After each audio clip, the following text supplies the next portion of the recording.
Hey, what is going on, guys? My name is Coaster Chell, YouTube channel, Doncaster Born Pub for Theme Park News, and welcome to another Coaster Chell Theme Park Newsroom update. Now, before we get started, if you want to send your questions for the 500 sub Q&A video, which will be coming on in the next few weeks, drop us a comment, drop us your question. You can do it over on the Instagram as well, or you can private message me a question on Twitter, Instagram and Discord. All the links are on the channel somewhere on the dashboard. You can go and check them out. So drop in your questions either below, like I said, below the comment section or on the other social media sources, Instagram, Twitter or Discord, and I will use every single question throughout the next few weeks that gets dropped in the Q&A video, which will be one of the biggest videos depending on how many questions and comments we get.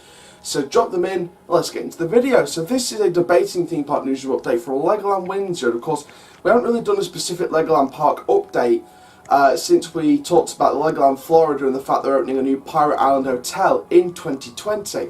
But this is all about going back to that 2015 long-term development plan that was first submitted and then of course resubmitted in 2017 and given the green light. So this is all about 8 sort of new additions to the park across any type of addition, and of course 3 of those, as well as the Haunted House Monster Party attraction, are set to be 3 more new attractions for the park in the next few years. Now, of course, we don't know exactly what attractions are set to be added. However, we are set to have 2 fairground type attractions, possibly indoor, possibly outdoor. One of which is located opposite Fairy Tale Brook and nearest to the left-hand side to the Fire Academy ride, and the other fairground attraction is near to Thunder Blazer, or opposite Thunder Blazer. Now, of course, there's a third attraction in possibly a big indoor building, which is possibly for a new coaster, or just a new site without the building, but possibly for a new coaster, and that is, of course, opposite the driving school and Coast Guard HQ. Now, there are many different possibilities that I personally think that they could go in with the direction of these new attractions. Now, of course, one of the directions they can go in is a Lego Movie World. Now, of course, Legoland Florida opened their Lego Movie World, and there's been rumours ever since that Legoland Windsor could be behind the introduction of their own Lego Movie World as a mini area containing these 3 attractions. Now, of course, I'm going to get on to coaster types in a little bit, but if a Lego Movie World was to work, I think one of the I don't think they'll have like a Lego Movie 4D, because of course they've already got a 4D cinema somewhere else in the park. So you'd be looking at 2 fairground attractions, maybe like a family drop. Maybe like a family drop tower, or maybe one of those little next gen enterprises from Zamperla. That'd be a nice fit in terms of new investments. Attraction wise for Legoland Windsor.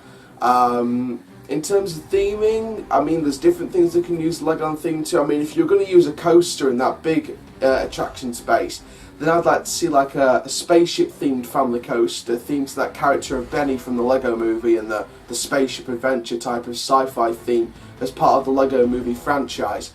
So there's many different possibilities with the Lego Movie theme. Now, of course, the other there's 2 other routes they could go with as well as Lego Movie World, and that's either including it in the area it's already in, which is of course near Coast Guard HQ, the driving school, and sort of around that area. Or also they could go with an original theme that hasn't been used in the park yet as its own mini area. So this leads me on to one of the potential coaster types. If it's a coaster going in that big old location opposite Coast Guard HQ and the driving school, and that is a potential Arctic theme, and I'd like to see a Polar Explorer. Now, of course, we saw Legoland Billund open their Polar Explorer quite a few years ago now, 2012 from what I remember, 2011 or 2012. It's a Sierra track drop family coaster, and I'd like to see that at Legoland Windsor. I thought that'd be a really nice addition to the park. And of course, with the 2 fairground style attractions in the area as well, you can use a generic Arctic theme for that. You can do some nice stuff with that one. So, but I think the main attraction for that Arctic theme, if it is an Arctic theme, would be the coaster itself.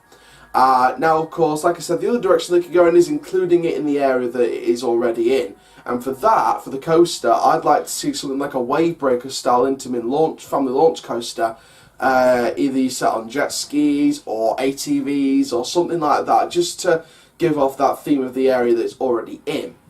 Now, of course, let's talk about coaster types then, depending what theme. So, of course, you've got that Intamin Family Launch Coaster, the Sierra Track Drop Coaster. What about an Intamin Track Drop Coaster? What about that, if that could work at the park? Now, of course, we're not expecting something majorly thrilling if this is going to be a coaster. But you look at Polar Explorer and you think that's a Sierra Track Drop Coaster. Is the potential for an Intamin Track Drop Coaster? There's many different twists and turns and different elements you can include, and of course, you want to stay on. You want to stay in the Legoland brand. You sort of want to invest in.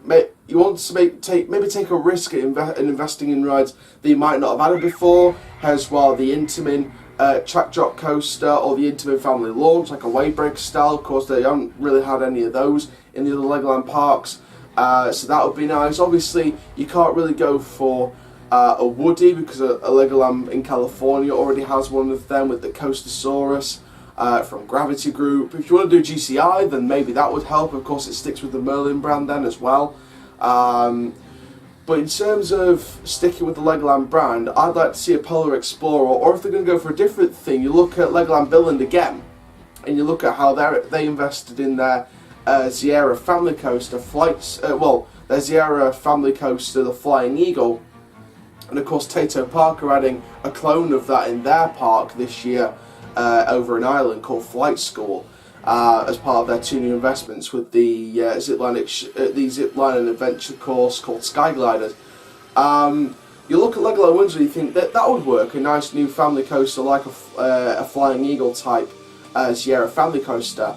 So there's many different coaster types they could go for, but of course that might not be a coaster, it could be a dark ride building, and of course they could go for a nice trackless dark ride themed to the Lego movie, or an Arctic themed dark ride, maybe not really a shooting dark ride because you've got laser raiders of course, unless they think about taking that out and replacing it with a different dark ride system, or they're just going to invest in a new dark ride system anyway for this new site, just in case. And of course there is a seed of doubt that it could be a dark ride instead of a coaster, just for the fact that they've just invested in the Haunted House Monster Party, which is the Hex-style Vekoma Madhouse that they opened this year in 2019. So there is that seed of doubt as to whether they're going to choose a dark ride over a coaster. So there's many things to discuss with this whole, future attractions at Legoland Windsor, and of course, among those new attractions, another major development for Legoland Windsor in the next few years is of course that Lego Barrels themed hotel accommodation lodge resort, similar to the Legoland Deutschland version. So that should be really nice to experience when that opens. I would like to get back down to Legoland Windsor when all these developments have opened.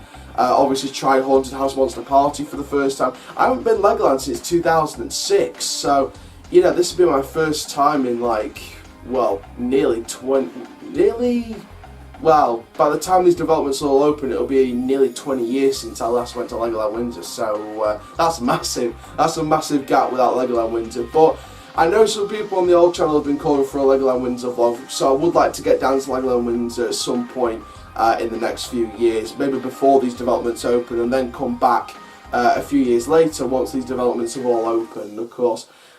It'd be nice to try out things like the new Haunted House Monster Party, other attractions that I haven't yet experienced, so like I said, it's going to be nice to get back down there in the next few years, hopefully, and experience Legoland Windsor in its full.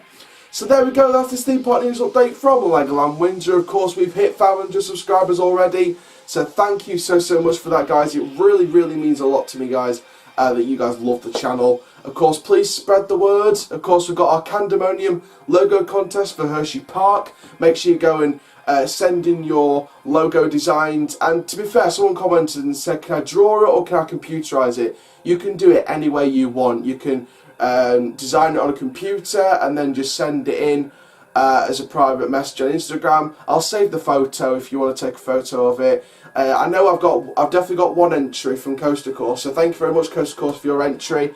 I'll be sharing that all in a few weeks' time in a nice bumper video where I'll be sharing all your logo designs and stuff like that. So I hope you guys are ready for that as part of our... It's our first ever Coaster Child competition, so I don't do these things to give out prizes. This is just for a bit of fun. just to sort of get involved and get interactive with you guys, the fans of the channel. So yeah, make sure you send in your logo designs to Instagram, Twitter, Discord. You can't obviously comment an image on YouTube. Obviously that hopefully might be the next thing YouTube sort out with the YouTube site. Maybe you'll get to comment images and stuff like that. I don't know. But make sure you send them all to the usual sites, and I will save the images and I'll get it all in a bumper video. Of course, make sure you keep sending your questions for the questions video for the 500 sub Q&A video in a few weeks time as well. So make sure you send in your questions for that on the usual sources: Instagram, Twitter, Discord, and your comments down below on YouTube. But for now, guys, thank you very, very much for watching this YouTube video. Make sure you like, comment, subscribe, and click the notification bell so you never miss a YouTube video. For now, guys, I'm Coach Charlie, YouTube channel, Donks the Born, but built for Theme Park News. Keep living the coast up, dudes, and I'll see you guys in the next video soon. Take care. Have an awesome day, my friends.